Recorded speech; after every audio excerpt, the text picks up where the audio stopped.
একসময় পৃথিবীর যে কোনো কোণে যুদ্ধ লাগলে, অর্থনীতি নড়বড়ে হলে কিংবা কোনো সংকট তৈরি হলে সবাই এক দিকে তাকাতো, ওয়াশিংটন। যেন পুরো পৃথিবীর রিমোট কন্ট্রোল ছিল তাদের হাতেই। যেমন মহল্লায় ঝামেলা হলে এলাকার বড় ভাইয়ের কাছে শরণাপন্ন হই, বিষয়টা ঠিক তেমনই। ট্রাম্প ভেবেছিলেন শক্তি মানেই একা দাঁড়ানোর সাহস। তিনি বিশ্বাস করতেন বন্ধুত্ব নয়, দর কষাকষি আন্তর্জাতিক রাজনীতির আসল ভাষা। তাই পুরনো মিত্রদের সঙ্গে তিনি কথা বললেন ব্যবসায়ীর মতো, বন্ধুর মতো নয়। ইউরোপকে বললেন তোমরা নিজের খরচ নিজে দাও। ন্যাটোকে মনে করিয়ে দিলেন হিসাবের খাতা। জলবায়ু চুক্তি থেকে বেরিয়ে এসে পৃথিবীকে জানালেন আমেরিকা আগে, বাকিরা পরে। কথাগুলো শুনতে দৃঢ় লাগলেও এর ভেতরে ধীরে ধীরে জন্ম নিতে লাগলো দূরত্ব। ইতিহাসে আমেরিকা অনেক যুদ্ধ করেছে, অনেক শত্রু তৈরি করেছে, কিন্তু একা হয়ে পড়েনি কখনো। দ্বিতীয় বিশ্বযুদ্ধের পর থেকে পৃথিবীর মানচিত্রে আমেরিকার শক্তি শুধু তার অস্ত্র বা অর্থনীতির জন্য ছিল না, ছিল তার বন্ধুদের জন্য। লন্ডন, প্যারিস, টোকিও, সিউল সবাই মিলে এক অদৃশ্য জাল বুনেছিল, যার কেন্দ্রে ছিল ওয়াশিংটন। ট্রাম্প এসে সেই জালের সুতো একে একে টানতে শুরু করলেন। তিনি হয়তো ভাবেননি সুতো টানতে টানতে একসময় পুরো জালটাই আলগা হয়ে যাবে। মিত্ররা হঠাৎ আমেরিকার বিরুদ্ধে দাঁড়ায়নি, তারা শুধু একটু একটু করে দূরে সরে গেছে। ইউরোপ নিজের প্রতিরক্ষা নিয়ে নতুন করে ভাবতে শুরু করেছে। মধ্যপ্রাচ্যের পুরনো বন্ধুদের চোখে সন্দেহের রেখা। আর এশিয়ার দেশগুলো হিসাব করছে ওয়াশিংটন কি সত্যিই নির্ভরযোগ্য? আন্তর্জাতিক রাজনীতি শূন্যস্থান পছন্দ করে না। যেখানে একজন সরে যায় সেখানে অন্য কেউ এসে বসে পড়ে। এই ফাঁকটাই সবচেয়ে নীরবে কাজে লাগিয়েছে চীন। চীন কোনো উচ্চস্বরে ঘোষণা দেয়নি যে আমরাই সেরা। তারা ট্রাম্পের মতো মঞ্চে দাঁড়িয়ে স্লোগানও দেয়নি, বরং তারা অপেক্ষা করেছে, যেন নদীর ধারে বসে থাকা এক জেলে যে জানে স্রোত একসময় নিজেই মাছ নিয়ে আসবে। যখন আমেরিকা বাণিজ্য যুদ্ধ শুরু করলো, তখন অনেক দেশ বিকল্প বাজার খুঁজতে লাগলো। যখন আমেরিকা আন্তর্জাতিক সংস্থাগুলো থেকে দূরত্ব বাড়ালো, তখন চীন সেখানে নিজের উপস্থিতি বাড়ালো।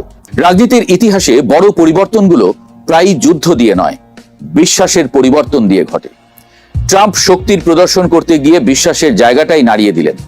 আর বিশ্বাস একবার ভেঙে গেলে তা আবার জোড়া লাগানো সবচেয়ে কঠিন কাজ। চীনের জন্য এ যেন অপ্রত্যাশিত উপহার। তারা দেখলো আমেরিকা নিজেই নিজের চারপাশে দেয়াল তুলছে।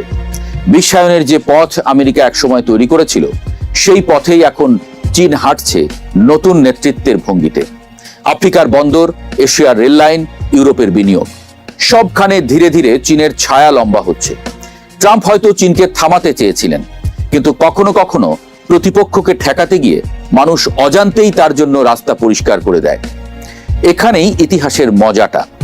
সাম্রাজ্যগুলো সাধারণত বাইরের আঘাতে ভাঙে না, ভাঙে নিজের সিদ্ধান্তের ভারে। রোম একদিন শক্তির অহংকারে ক্লান্ত হয়ে পড়েছিল। ব্রিটিশ সাম্রাজ্য বুঝতেই পারেনি কখন সূর্য অস্ত যেতে শুরু করেছে। আমেরিকার ক্ষেত্রেও প্রশ্নটা তাই। এটা কি পতনের শুরু, নাকি শুধু এক অস্থায়ী পথভ্রষ্টতা? দীর্ঘদিন ধরে আন্তর্জাতিক বাণিজ্যের মেরুদণ্ড ছিল ডলার। তেল কেনাবেচা থেকে শুরু করে বড় বড় চুক্তি সবই ডলারে হতো। কিন্তু এখন সেই জায়গাটাই চ্যালেঞ্জের মুখে। ধীরে ধীরে কিছু দেশ ডলার বাদ দিয়ে নিজেদের মুদ্রায় লেনদেন শুরু করেছে। বিশেষ করে ইউয়ান সবার সামনে চলে এসেছে। ইরান, রাশিয়া এরা ইতোমধ্যে বিকল্প পথে হাঁটছে। এটা হয়তো একদিনে বড় কিছু মনে হবে না, কিন্তু দীর্ঘমেয়াদে এর প্রভাব বিশাল। কারণ মুদ্রা মানে শুধু টাকা না, ক্ষমতা। আর যখন সেই ক্ষমতা ভাগ হতে শুরু করে, তখনই একক আধিপত্য ভেঙে যায়। এদিকে মধ্যপ্রাচ্যেও বড় পরিবর্তন হচ্ছে। আগে যেখানে বিভাজন, সংঘাত আর গৃহযুদ্ধ ছিল নিয়ম, সেখানে এখন নতুন ধরনের সমঝোতা দেখা যাচ্ছে।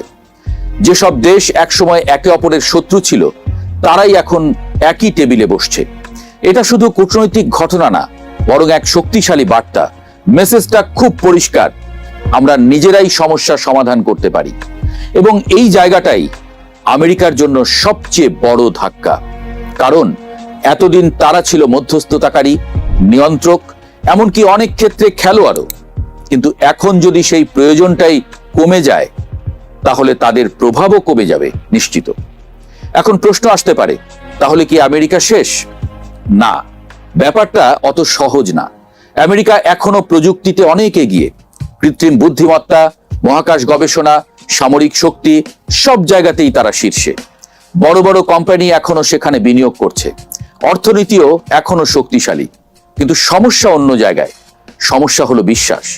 বিশ্ব রাজনীতিতে শক্তির পাশাপাশি বিশ্বাসও সমান গুরুত্বপূর্ণ, আর সেই বিশ্বাসটাই এখন চ্যালেঞ্জের মুখে। যখন মিত্ররা মনে করে যে তাদের কথা শোনা হচ্ছে না, যখন সিদ্ধান্তগুলো একতরফা মনে হয়, তখন সম্পর্ক দুর্বল হয়ে যায়।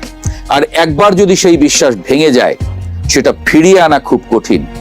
এই পরিস্থিতিতে সামনে দুইটা পথ খোলা। একটা হলো নিজের অবস্থানে অটল থাকা, নিজের মতো করে চলা এবং ধীরে ধীরে আরো একা হয়ে যাওয়া। আর একটা হলো কৌশল বদলানো, মিত্রদের আবার কাছে টানা, নতুন বাস্তবতার সঙ্গে মানিয়ে নেওয়া। কোন পথটা বেছে নেওয়া হবে সেটা নির্ধারণ করবে আগামীর বিশ্বরূপ। এদিকে আরেকটা বড় বিষয় হলো, বিশ্ব এখন আর একমুখী না।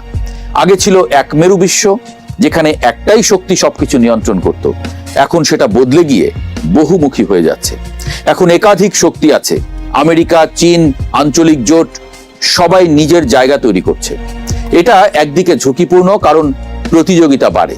আবার অন্যদিকে সুযোগও তৈরি করে, কারণ কেউ একা সবকিছু নিয়ন্ত্রণ করতে পারে না। এই পরিবর্তনের মাঝখানে দাঁড়িয়ে সবচেয়ে গুরুত্বপূর্ণ প্রশ্নটা হলো, আমরা কি নতুন এক ঠান্ডা যুদ্ধের দিকে যাচ্ছি, নাকি এক নতুন ভারসাম্যের দিকে, যেখানে একাধিক শক্তি একসাথে বিশ্ব চালাবে? উত্তরটা এখনো পরিষ্কার না, কিন্তু একটা বিষয় পরিষ্কার, বিশ্ব বদলে যাচ্ছে, ধীরে ধীরে কিন্তু স্থায়ীভাবে। আর এই পরিবর্তনের কেন্দ্রে আছে একটা সত্য, কোনো সাম্রাজ্যই চিরস্থায়ী হয় না। আজ যারা শীর্ষে, কাল তারা চ্যালেঞ্জের মুখে পড়বে, আর যারা নিচে তারা উঠে আসবে। 2026 হয়তো সেই পরিবর্তনেরই এক গুরুত্বপূর্ণ অধ্যায়। একটা বিশাল মঞ্চ, একসময় সেখানে একজনই দাঁড়িয়েছিল, সব আলো তার উপরে। কিন্তু এখন সেই মঞ্চে একে একে নতুন চরিত্র উঠে আসছে, আলো ভাগ হয়ে যাচ্ছে। আমেরিকা এখনো সেখানে আছে, কিন্তু আগের মতো একা নয়। আর প্রশ্নটা এখন আর কে শাসন করবে না, প্রশ্নটা হলো কে কার সাথে দাঁড়াবে। এই নতুন খেলায় বন্ধুত্বই হবে সবচেয়ে বড় শক্তি। আর যদি সেই বন্ধুত্ব হারিয়ে যায়, তাহলে সবচেয়ে শক্তিশালী দেশটাও একসময় একা হয়ে যায়।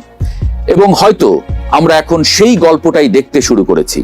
আমেরিকা সবার আগে, সেই শব্দ থেকে ধীরে ধীরে আমেরিকা একা।